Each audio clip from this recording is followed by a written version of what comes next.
South India shopping mall లో block buster ఆషాఢం #1 kilo sale.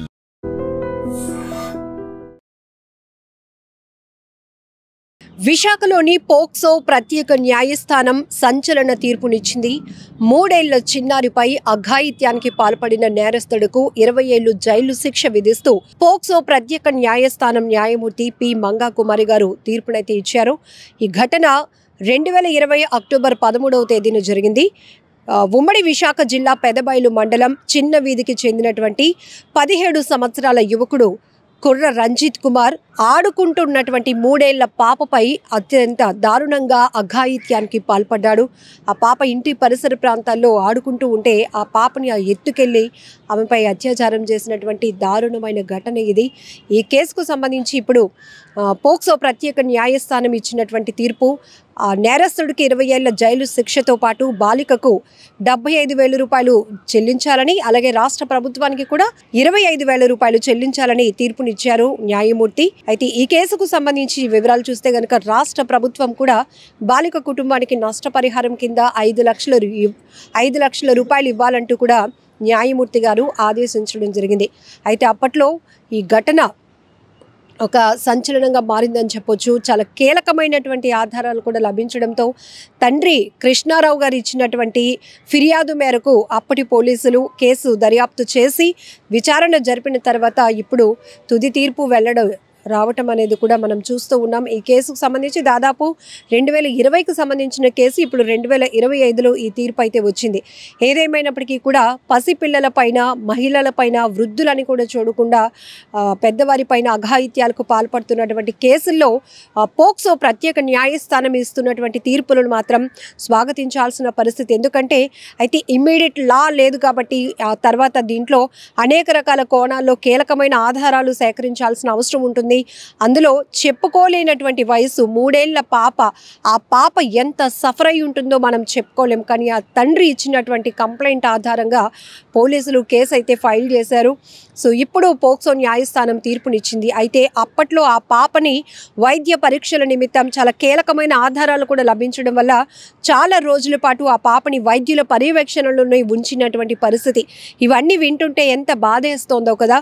So అప్పట్లో పాపం అమాయకత్వం, ఒకవైపు ఉమ్మడి విశాఖ జిల్లా అంటే పెదబైలు అంటే మీకు తెలుసు, ఏజెన్సీ ప్రాంతానికి చెందినటువంటి బాలిక ఏం జరుగుతుందో తెలీదు. కానీ తమ కూతురుకు జరిగినటువంటి అన్యాయంపై 3 ఏళ్ల పాపపై జరిగిన అన్యాయాన్ని ఆ కుటుంబం అయితే పోలీసుల వరకు వెళ్ళింది. తమకు ఎప్పటికైనా న్యాయం జరుగుతుంది అని వారు ఆశతోనే పోలీసులకు ఇన్ఫర్మేషన్ కూడా ఇవ్వడం జరిగింది. ఇప్పుడు ఆ నేరస్తుడికి 20 ఏళ్ల పాటు జైలు శిక్ష విధించడమే కాకుండా నష్టపరిహారంగా కూడా 75,000 రూపాయలు ఆ బాలిక కుటుంబానికి చెల్లించాలని, ఆ 25,000 రూపాయలు రాష్ట్ర ప్రభుత్వానికి చెల్లించాలంటూ తీర్పునిచ్చారు న్యాయమూర్తి మంగా కుమారి గారు. సో ఈ కేసుకు సంబంధించినటువంటి పూర్తి వివరాలు కూడా పోక్సో ప్రత్యేక న్యాయస్థానం ఏదైతే ఉందో దానికి సంబంధించిన స్పెషల్ పీపీ పబ్లిక్ ప్రాసిక్యూటర్ అయినటువంటి రాజశేఖర్ గారు ఈ కేసుకు సంబంధించినటువంటి వివరాలు కూడా మీడియాకు వెల్లడించడం జరిగింది. ఏదేమైనప్పటికీ చాలా బాధాకరమైన విషయం.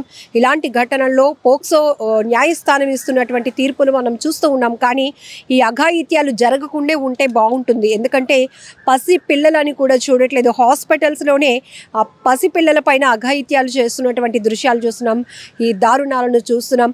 ఆడుకుంటున్నటువంటి పిల్లలపైన, ఇంటి పరిసర ప్రాంతాల్లో ఇంటి ముందు ఆడుకుంటున్నటువంటి పిల్లలను కూడా ఎత్తుకెళ్ళిపోతున్నారు, కిడ్నాప్లు చేస్తున్నారు, ఒంటరిగా వెళ్తున్నటువంటి పిల్లల్ని టార్గెట్ చేస్తున్నారు, వాళ్ళపైన అఘాయిత్యాలకు పాల్పడుతున్నటువంటి దృశ్యాలు, ఘోరాలు మనం సోషల్ మీడియా వేదికగా చాలానే చూస్తున్నాం. పిల్లల్ని ఒంటరిగా బయటకు పంపించాలంటేనే భయపడిపోవాల్సిన పరిస్థితిలో ఈ దారుణ ఘటనలు ఉంటాయి. ఏది ఏమైనప్పటికీ కూడా పిల్లల్ని స్కూల్కి కానీ లేకపోతే బయటికి పంపకుండా ఉండలేం. కానీ ఇలాంటి దుర్మార్గులు ఎప్పుడు ఎక్కడ పొంచి ఉంటారో మనం ఎవ్వరం కూడా ఊహించలేం.